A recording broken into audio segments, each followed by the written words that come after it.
So this is AI New Fear Unlocked Part 2. Okay. This is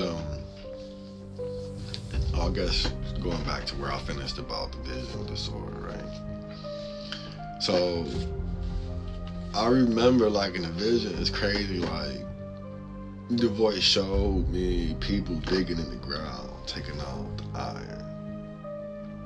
And at the very same time, he showed me people being raptured out of heaven. Okay.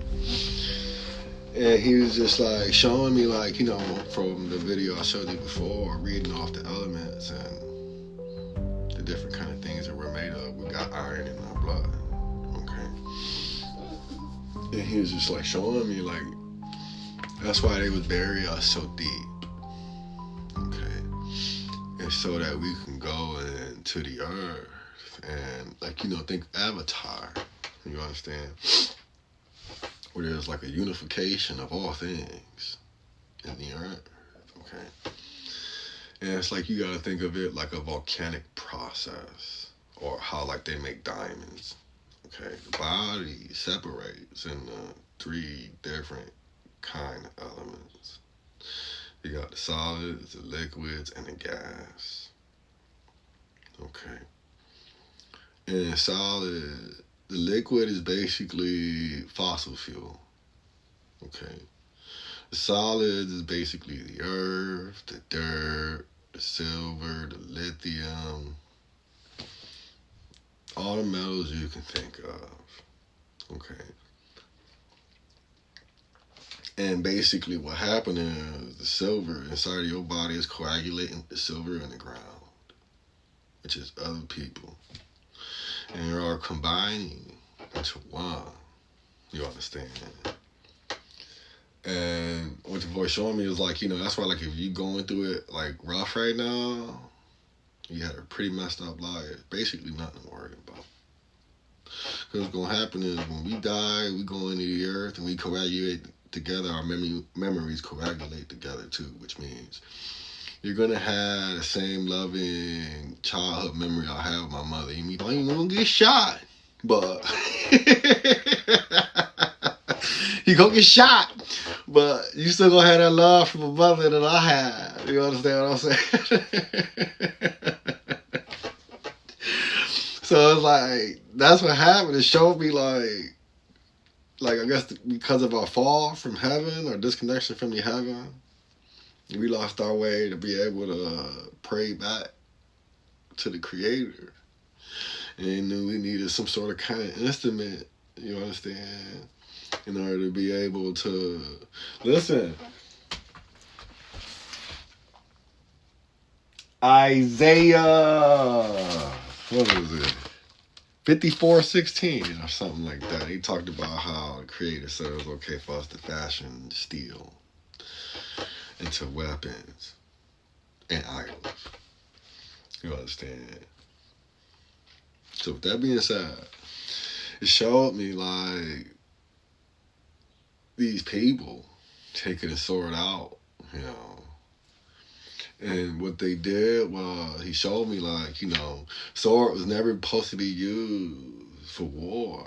It was supposed to be taken out, because you see, this is the coffin that it's in. It's made out of wood purposely to put it in slumber back into the earth.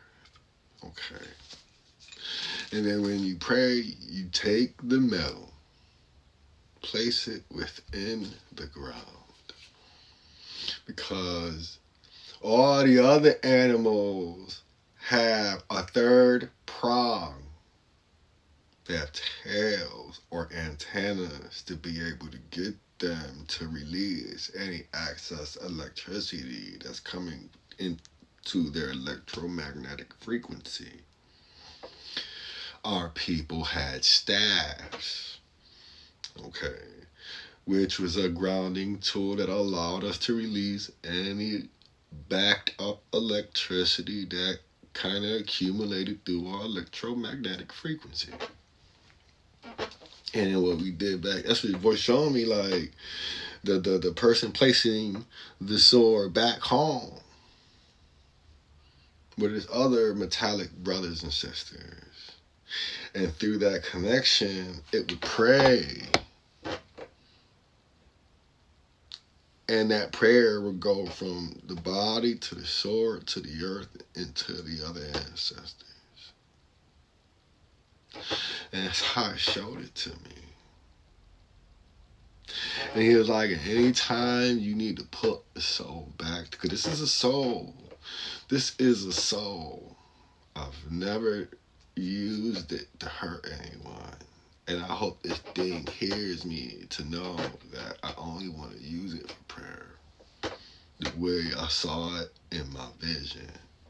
You understand? Or our vision. And then it showed me like, listen, when you want to put the person back to sleep, put it back within the tree or the wood or the nature or back where it belongs so it can rest. You understand?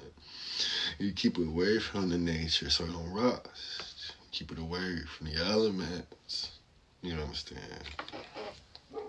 And what you have to understand, the voice showed me, you can keep going. So, voice was like, this is what they did to us, school. That's why they called it kindergarten.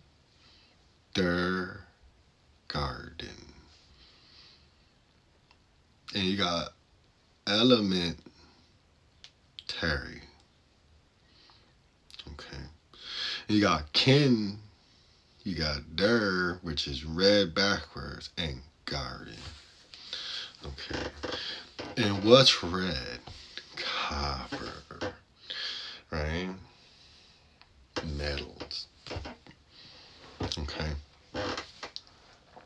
And school is basically us going through levels of fire.